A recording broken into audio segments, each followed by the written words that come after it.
ലാലേട്ടൻ എന്ന് പറഞ്ഞ ഒരാളില്ലെങ്കിൽ പിന്നെ ആ ഷോ കാണില്ല. ഞാൻ എന്റെ വീട്ടിൽ കയറ്റുമല്ലോ അവരെ എന്റെ വീട്ടിൽ വന്നു. ഗെയിമാണെന്നൊക്കെ പറയുന്നുണ്ടല്ലോ, ഒരു ഗെയിമും അല്ല, അത് അവരുടെ സ്വഭാവം തന്നെയാ. ബിഗ് ബോസിൽ ചൂടാവേണ്ട അടുത്ത് പ്രതികരിക്കണം, അതാണ് ബിഗ് ബോസ്. ദേഷ്യവും സങ്കടവും ഒക്കെ വന്നിട്ടുണ്ട്, ഇറങ്ങിപ്പോകാൻ തോന്നിയിട്ടുണ്ട്. നമ്മൾ ശരിക്കും നമ്മുടെ സ്വഭാവം ഒരാഴ്ച രണ്ടാഴ്ച കഴിഞ്ഞാൽ നമ്മുടെ സ്വഭാവം വരും.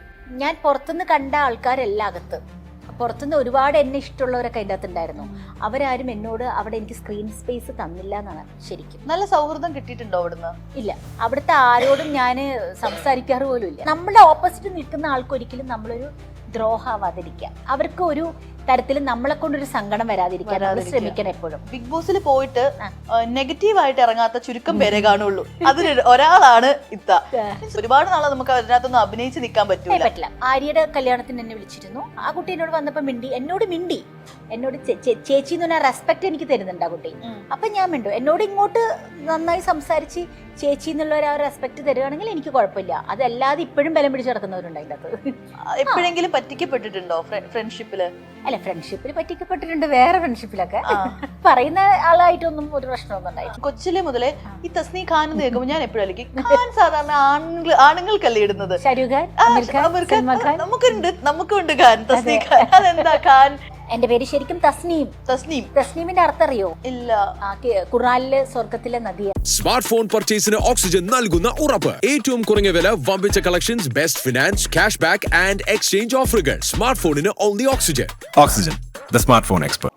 Hello and welcome to movie well media. It's me Noorjahan and ഇന്ന് എന്റെ കൂടെ ഉള്ളത് തസ്നി ഖാൻ ആണ്. വെൽക്കം. Thank you. ഭയങ്കര ബ്രൈറ്റ് ആയിട്ടുണ്ടല്ലോ. ആണോ? ബ്രൈറ്റ് ആയിട്ടൊക്കെ നിക്കാന്ന് വിചാരിച്ചു. Statement jewellery. ഇന്നിപ്പോ ശരിക്കും പറഞ്ഞ യങ് മുതല് എന്താ പറയാ, കൊച്ചു ആർട്ടിസ്റ്റ് മുതല് അങ്ങ് സീനിയേഴ്സ് വരെ എല്ലാരും ഉണ്ട്. ഒന്ന് ഷൈൻ ചെയ്യണം എന്ന് അങ്ങനെ വിചാരിച്ചിട്ടേ ഇല്ല. നമ്മളിപ്പം ഒരു ഫംഗ്ഷന് പോകുമ്പോ ഡ്രസ്സ് ഇങ്ങനെ നോക്കല്ലോ ഏതിടണമെന്ന്. അപ്പൊ ഇങ്ങനെ റൊട്ടേറ്റ് ചെയ്ത് വരുമ്പം ഈ പച്ച കിടക്കുന്ന കണ്ടു. അപ്പൊ ഞാൻ വിചാരിച്ചെന്ന് പിന്നെ സാരി ഒന്നും ഉടുത്ത്, സാരി കൊടുത്ത മര്യാദക്ക് ഇരിക്കണം, ഇതൊക്കെ എടുത്ത് അങ്ങനെ ആശ്വാസമായിട്ട് നടക്കാലോ. അപ്പൊ അങ്ങനെ എടുത്തിട്ടതാ. ഞാൻ ഇത്തവണ കോസ്റ്റ്യൂംസ് നോക്കുമ്പോ കൂടുതലും ഇച്ചിരി ഒരു ലൂസ് ഫിറ്റ് അല്ലെ, അങ്ങനത്തെ ഇത്തിരി ഒരു മോഡസ്റ്റ് വിയേഴ്സാ കൂടുതൽ ഇടുന്ന കാണുന്നത്. എന്തോ ഒരു എന്താ പറയാ സ്പെഷ്യാലിറ്റി ഉണ്ട്, ഇടുന്ന ഒരു പാറ്റേൺ, ഒരു ഡിഫറൻസ് ഉണ്ട്. Thank you. അങ്ങനെ കിട്ടുന്ന നല്ല കാര്യമാണ്. ഞാൻ അതിൽ കൂടുതലും ശ്രദ്ധിക്കും ഡ്രസ്സിന്റെ കാര്യത്തിൽ. എനിക്ക് ചേരണം കേട്ടോ, എനിക്ക് ഇഷ്ടോ ഡ്രസ്സിനോട് ഭയങ്കര ക്രേസ് ഉള്ള ഒരാളാണ്. പക്ഷെ എനിക്ക് മാച്ച് ചെയ്യുന്നത് ഞാൻ ഇടുള്ളൂ. ഇതുവരെ അങ്ങനെ ഒരു വൃത്തികേടായിട്ട് ഓക്വേർഡായിട്ട് ഫീൽ ചെയ്യുന്ന ഒരു ഡ്രസ് ഇട്ട് കണ്ടിട്ടില്ല. Thank you. ഇപ്പം ശരിക്കും പറഞ്ഞാൽ എത്ര ഇയേഴ്സ് ആയിത്ത നമ്മുടെ ഇൻഡസ്ട്രിയില്? ഞാൻ 88 വന്നത്. 88 ലാസ്റ്റ് ഡെയ്സി പ്രതാപോത്തന്റെ. അപ്പൊ ഇത്രയും നാളും ഈ ലൈം ലൈറ്റില് എന്താ പറയാ, ആളുകൾക്ക് അന്നും ഇന്നും ഒരേ ഇഷ്ടത്തോട് ഇങ്ങനെ തുടരാന്ന് പറഞ്ഞു കഴിഞ്ഞാൽ ചെറിയ കാര്യമല്ല. ശരിക്കും പറഞ്ഞ ലൈക്ക് എന്തായിരിക്കും അതിന്റെ റീസൺ എന്ന് പറയാൻ മോളെ? അത് ചെറിയ കാര്യമല്ല എന്ന് പറഞ്ഞാൽ നമ്മൾ എല്ലാ മേഖലയിലും ഉണ്ടല്ലോ. ഇപ്പം സീരിയൽ ഇല്ലെങ്കിൽ സിനിമയുണ്ട്, സിനിമ ഇല്ലെങ്കിൽ നമ്മൾ സ്റ്റേജ് ഷോ ഉണ്ട്, സ്റ്റേജ് ഷോ ഉണ്ടെങ്കിൽ മിമിക്രിയുടെ അങ്ങനെ കാസറ്റ് ഉണ്ടായിരുന്നു അന്ന്. അപ്പൊ അങ്ങനെ എന്തിനെങ്കിലൊക്കെ മേഖലയില് അല്ല, ഇപ്പൊ യൂട്യൂബ് വന്നു, പിന്നെ റീൽസ് വന്നു.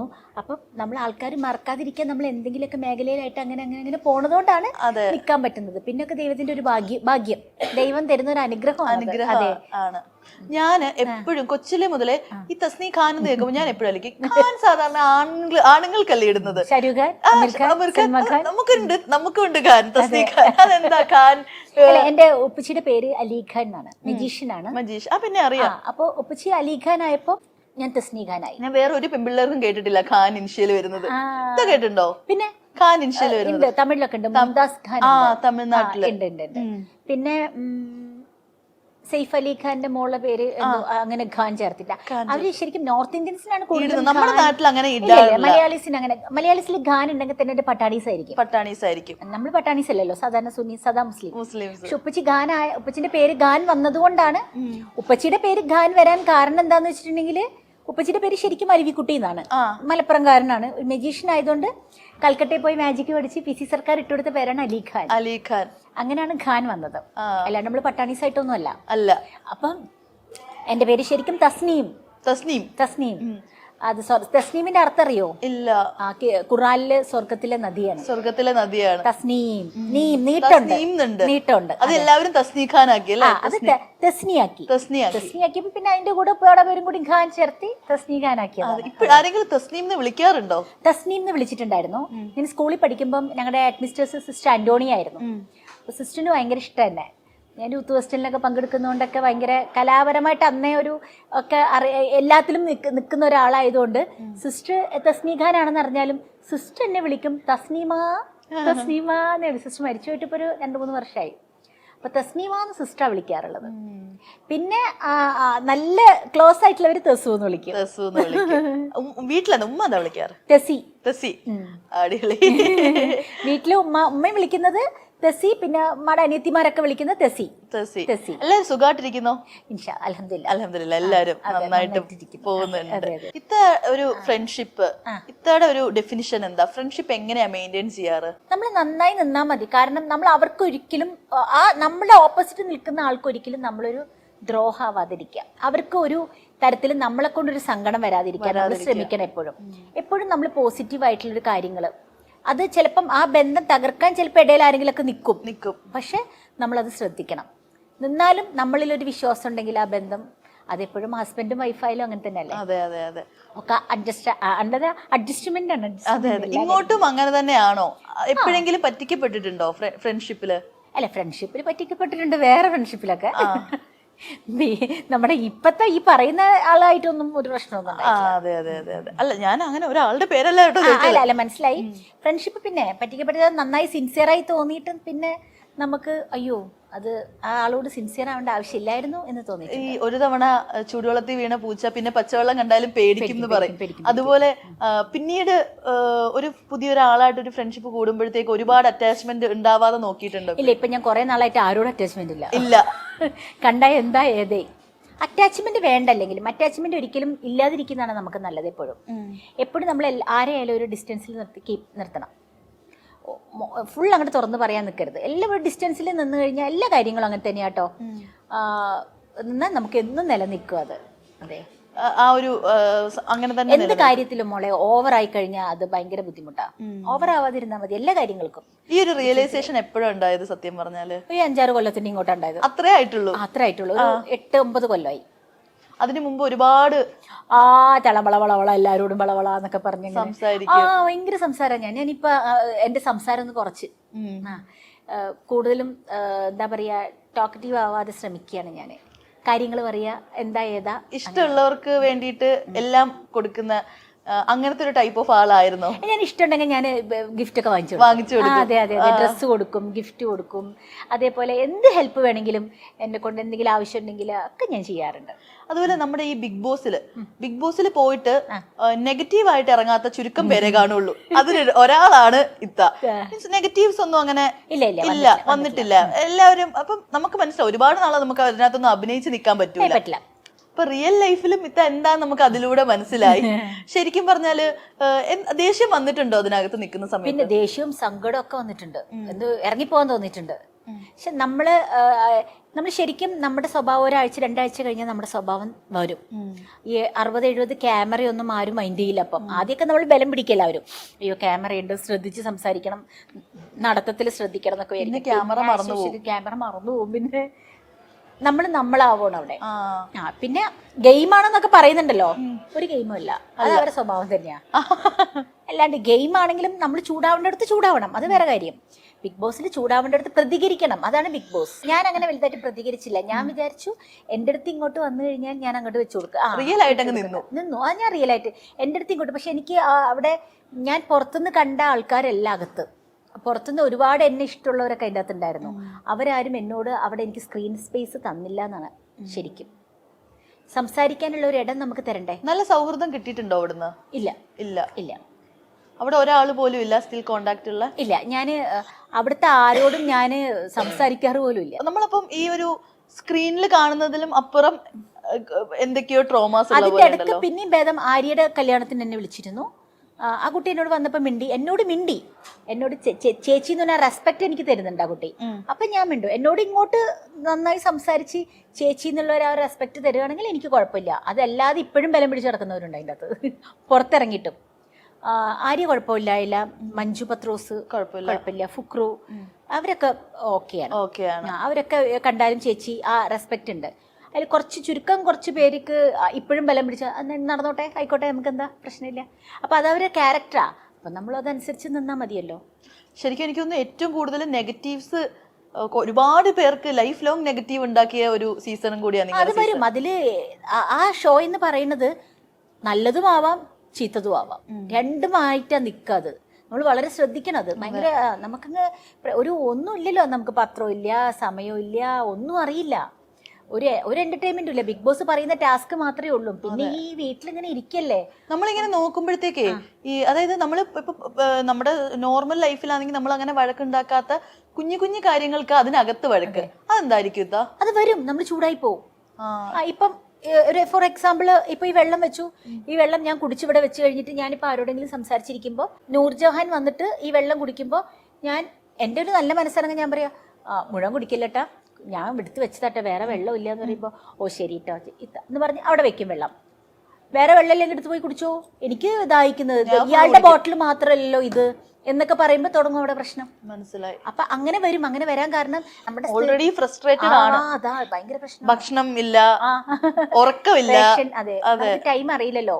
ഇപ്പം അവിടെ രാത്രി 1 മണിയായിരിക്കും ലൈറ്റ് ഓഫ് ചെയ്യുന്നത്. നമുക്കറിയില്ല 1 മണിയാണോന്ന് നമുക്കറിയില്ലല്ലോ. പകല് ഉറങ്ങാതൊക്കെ എങ്ങനെയായിരിക്കും? പകല് നല്ല ഉറക്കം വരും. ഞാനൊക്കെ എങ്ങനെ കള്ളുറക്കം ഉറങ്ങിയിട്ടുണ്ടെന്നറിയോ? ഇങ്ങനെ ഇങ്ങനെ ഇങ്ങനെ ഇങ്ങനെ കണ്ണടച്ചിട്ട് ഇങ്ങനെ കേൾക്കും. മാജിക് കാണിച്ച് ഉറങ്ങാൻ പറ്റുമോ? ഇല്ല. ഈ മാജിക് ഇപ്പൊ നമ്മൾ മാജിക്കിലോട്ട് പറഞ്ഞപ്പം എന്താ ഇതിന്റെ സീക്രട്ട്? മാജിക് സീക്രട്ട് തന്നെയല്ലേ? അത് സീക്രട്ട് തന്നെയാണ്. അതെല്ലാവർക്കും പഠിക്കാൻ പറ്റുമോ? പഠിക്കാൻ എല്ലാവർക്കും പറ്റും.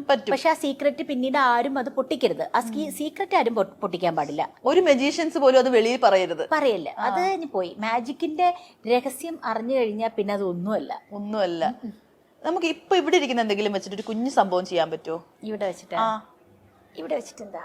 ഈ ഒരു ബോട്ടിൽ വെച്ചിട്ടോ?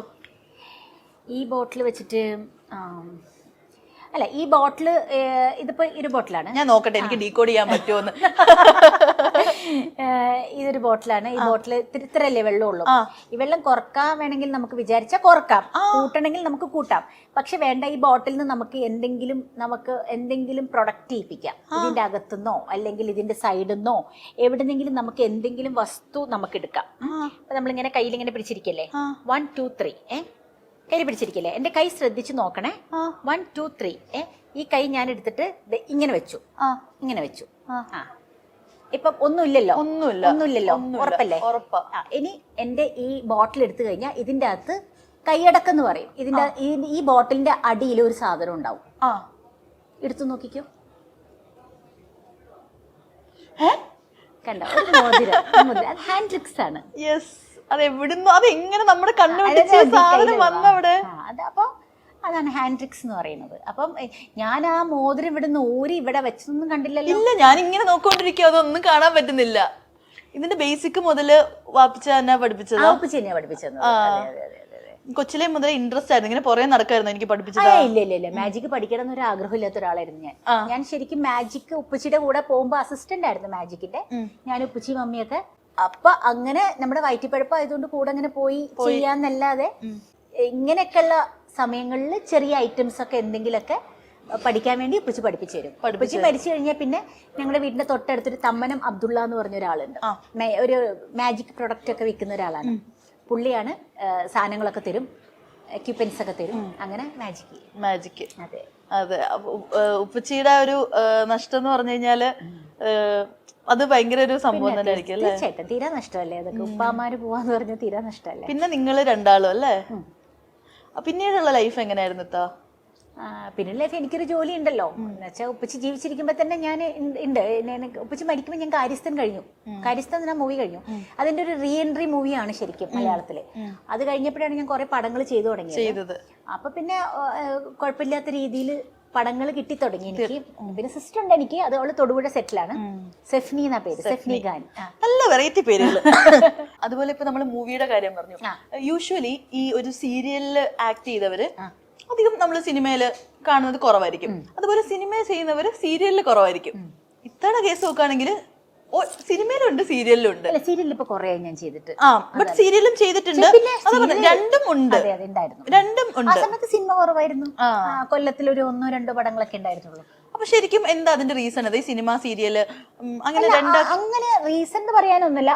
ആ കാലത്ത് പിന്നെ എനിക്ക് പറ്റിയ ക്യാരക്ടർ ഉണ്ടായിട്ടുണ്ടാവില്ല. കാരണം അത്ര ഒരു ക്യാരക്ടർ റോൾ ചെയ്യാൻ മാത്രമുള്ള ഒരു സൈസൊന്നും അന്ന് ഇല്ലായിരുന്നു. ഞാൻ ഒരു ചേച്ചി, ഒരു ചേട്ടത്തിയമ്മ.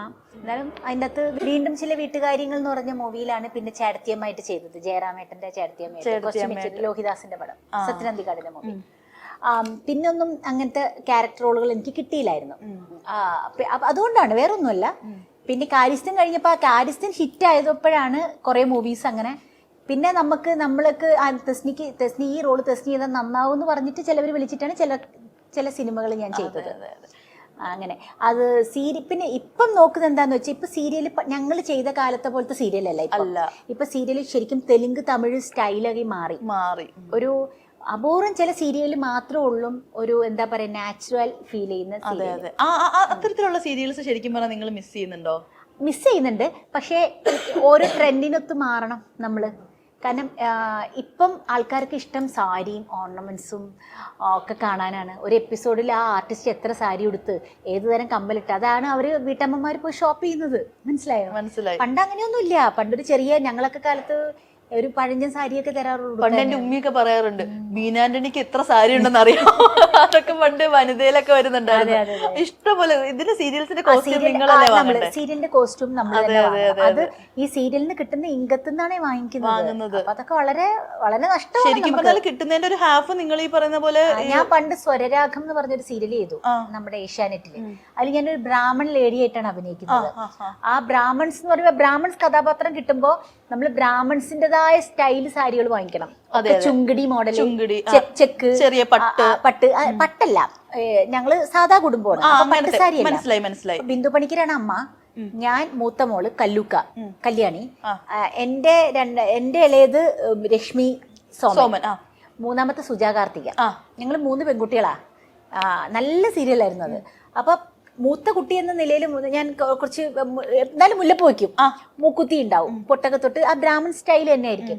എന്നിട്ട് ഞാൻ ബ്രോഡ്വേ ബ്രാഹ്മൺസിന്റെ കടകളിൽ പോയിട്ട് ഓരോ ഷെഡ്യൂളും 5ഉം 10ഉം സാരി വെച്ചെടുക്കും, വാങ്ങും.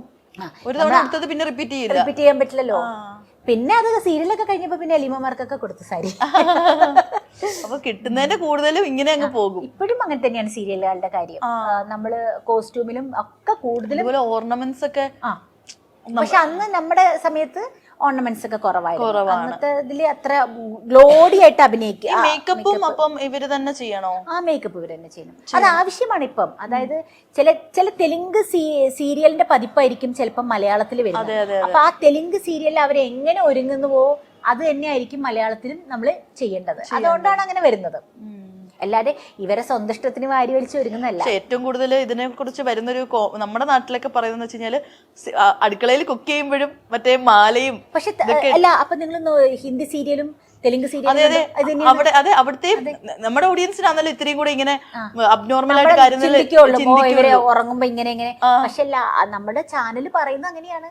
അവിടെ എങ്ങനെയാണോ അതുപോലെയാണ് ഇവിടെ. പക്ഷെ ഇപ്പൊ അത് ട്രെൻഡായി മാറി. അതിപ്പോ ഒരുപാട് പേര് ഇപ്പം സീരിയൽ കാണാൻ കാത്തിക്കുന്നത് എന്താ, അയ്യോ അവർ ഇന്ന് ഈ എപ്പിസോഡ് എന്തായിരിക്കും. അതാണ് അവർക്ക് നല്ല പേരാ. കാരണം ഈ സീരിയലുകാരാണ് എന്നും വീട്ടിൽ വരുന്നത്. ഒരു ട്രെൻഡൊക്കെ നിങ്ങൾ തന്നെ സെറ്റ് ചെയ്യില്ല. ഞാൻ പിന്നെ മറ്റേ എന്താ നമ്മുടെ ചന്ദനമഴയ്ക്ക് അതിൽ കന്യ ചേച്ചിയൊക്കെ ഓരോരോ ട്രെൻഡ് സെറ്റർ ആയിട്ട് ഓരോ ബ്ലൗസ്, ഡിഫറെന്റ് ബ്ലൗസ്, ഓരോ ഡിഫറെന്റ് സാധനങ്ങളൊക്കെ ഇറക്കുന്നുണ്ട്. അതൊക്കെ നോക്കിയിട്ടല്ലേ നമ്മൾ സാധാരണക്കാർ കല്യാണത്തിനൊക്കെ പോകുമ്പോഴുന്നത്. അതെ. കുറ്റം പറയാൻ പറ്റില്ല. ഓരോ കാലഘട്ടം മാറുന്നതിനനുസരിച്ചിട്ട് കാലം മാറുന്നതനുസരിച്ച് കോലം മാറിയില്ലേ, അങ്ങനെയാവുന്നതാണ്. അതുകൊണ്ട് അതൊരു തെറ്റായിട്ട് എനിക്ക് തോന്നിയിട്ടില്ല. പക്ഷെ നാച്ചുറൽ ആയിട്ട് ചില സിനിമകളില്, സിനിമ എന്ന് വെച്ചാൽ ഒരു ലൈവ് ബിഹേവിംഗ് ആണ്, അഭിനയമല്ല. സിനിമ നാച്ചുറാലിറ്റി ഉള്ളതാ സംഭവമാണ്. അവിടെ ഇത് പറ്റില്ല. അവിടെ എപ്പോഴും സ്ട്രിക്റ്റ് ആണ്. ഒരു കാതില് പോലും സെക്കൻഡ് സ്റ്റഡ് പോലും ഊരിക്കളയും. നമുക്കൊന്നും കുത്താൻ പോലും പറ്റില്ല. അതാണ്. വൈൻഡപ്പ് ചെയ്യുന്നതിന് മുമ്പ് ഇപ്പോഴത്തെ ബിഗ് ബോസ് കാണാറുണ്ടോ? ഞാൻ കാണാറുണ്ട്. ഇതിലെന്താണ് മെയിൻലി റോങ് ആയിട്ട് തോന്നിയിട്ടുള്ളത്? അല്ല, എനിക്ക് തോന്നുന്ന ബിഗ് ബോസിൽ കാസ്റ്റ് ചെയ്യുമ്പോൾ കണ്ടസ്റ്റൻസിന് എടുക്കുന്ന സമയത്ത് കുറച്ചും കൂടി ശ്രദ്ധിക്കുക. പല ഈ ആർട്ടിസ്റ്റുകളല്ലാതെ തന്നെ പല മേഖലയിൽ നിന്നുള്ള ആൾക്കാർ എടുത്താൽ കൊള്ളാമെന്ന് എനിക്ക് തോന്നുന്നുണ്ട്. എന്നാലും നമുക്ക് ശരിക്കും കുറച്ചും കൂടിയും ഒരു മോഡൽ രംഗത്ത് നിന്ന് ഒരാള്, ബിസിനസ് രംഗത്ത് നിന്ന് ഒരാള്, അങ്ങനെ എടുത്താൽ കുറച്ചും കൂടി നന്നായിരിക്കും. കൂടുതലും ഞങ്ങളുടെ ഒക്കെ ഷോ എന്ന് പറയുന്നത് കൂടുതലും ഞാൻ ചെന്ന് നോക്കുമ്പോ ഇതെന്താ കോമഡി മെഗാ ഷോ ആണോ? കോമഡി സ്റ്റാർസ് ആര്യ വരുന്നു, പാഷാണ ഷാജി വരുന്നു, വീണ നായർ വരുന്നു, ഞാൻ വരുന്നു. ഇല്ല, ഗോപിയില്ല. അത് അടുത്ത സീസണിലായിരുന്നു. അടുത്തല്ല, ഫസ്റ്റ് സീസൺ ആയിരുന്നു. ഫസ്റ്റ് സീസൺ ആയിരുന്നു. അതെ അതെ. മഞ്ജു പത്രോസ് വരുന്നു. ഞാൻ പറയുന്നത് എന്ത് കോമഡി ഷോയോ ഇവിടെ. പക്ഷെ അവിടെ എപ്പോഴും നന്നാവില്ല. അത് കുശുബും എപ്പോഴും ഉണ്ടാവും അവിടെ ജലസ് ഉണ്ടാവും. പല ഇൻഡസ്ട്രിയിൽ നിന്നുള്ള പല ആളുകൾ വരണം, പല തരത്തിലുള്ള ആൾക്കാർ വന്ന് ഒരു ബിഗ് ബോസ് ആയിരിക്കണം. അപ്പോഴേ നമുക്ക് യഥാർത്ഥത്തിൽ അതിന് ആർട്ടിസ്റ്റ് വേണമെങ്കിൽ ഒരാളെ രണ്ടുപേരും ഇടാം, കുഴപ്പമില്ല. പക്ഷെ പല മേഖലകളാണെങ്കിൽ കുറച്ചും കൂടി നന്നായിരുന്നു എനിക്ക് തോന്നാറുണ്ട്. പക്ഷെ എപ്പോഴും ആർട്ടിസ്റ്റുകൾക്ക് ആൾക്കാർ കണ്ടിരിക്കുന്നത് ആർട്ടിസ്റ്റുകളായിരിക്കുമല്ലോ. നമുക്കിങ്ങനെ എല്ലാ ആഴ്ചയിലും ലാലേട്ടൻ വന്ന് ഈ കാര്യങ്ങളൊക്കെ വീണ്ടും വീണ്ടും സംസാരിക്കണല്ലോ എന്നുള്ളൊരു തോന്നല. ലാലേട്ടൻ അത് നന്നായി ഹോസ്റ്റ് ചെയ്യുന്നുണ്ട്. ഇത്തവണ ലാലേട്ടനാന്ന് തോന്നുന്നു ഷോ കൊണ്ടുപോകുന്നത്. സത്യം പറഞ്ഞു തീർച്ചയായിട്ടും അല്ലേ, ലാലേട്ടൻ തന്നെയാണ്. വേറെ എല്ലാവരെക്കാളും ലാലേട്ടൻ ഒരാള് കാരണം മാത്രമാണ് അത് കാണുന്നത്. അതെ അതെ അതെ. വീക്കെൻഡ്സിലാണ് കൂടുതൽ ആളുകൾ. പിന്നെ ലാലേട്ടൻ എന്ന് പറഞ്ഞ ഒരാളില്ലെങ്കിൽ പിന്നെ ആ ഷോ കാണില്ല ആരും. ലാലേട്ടന് ഇപ്പൊ ലേറ്റസ്റ്റ് ആയിട്ട് അവാർഡൊക്കെ കിട്ടി. അതെ, വിളിച്ചില്ല, മെസ്സേജ് ഇട്ടു, ഇൻസ്റ്റയില് ഷെയർ ചെയ്തു. അതൊക്കെ നമുക്ക് ചെയ്യാൻ പറ്റുമോ. ഒരുപാട് അങ്ങനെ എല്ലാവർക്കും അങ്ങനെ നല്ല നമ്മുടെയൊക്കെ അഭിമാനമാണത്. അവരൊക്കെ ഉള്ള കാലത്ത് ഇൻഡസ്ട്രിയിൽ ഉണ്ടാവാന്ന് പറയുന്നത് തന്നെ നമ്മുടെയൊക്കെ ഒരു അഭിമാനമായിട്ട്. അതെ, ഇത്ത ഒരുപാട് സന്തോഷം ഇത്രയും നേരം സംസാരിച്ചതിൽ. ആൻഡ് ഇത്തക്ക് ഇനിയും ഒരുപാട് നല്ല നല്ല റോൾസ് കിട്ടട്ടെ. All the best. Thank you മോളെ, താങ്ക് യു സോ മച്ച്. വമ്പിച്ച collections, best finance, cash back and exchange ഓഫറുകൾ. സ്മാർട്ട് ഫോണിന് only oxygen. Oxygen, the smartphone expert.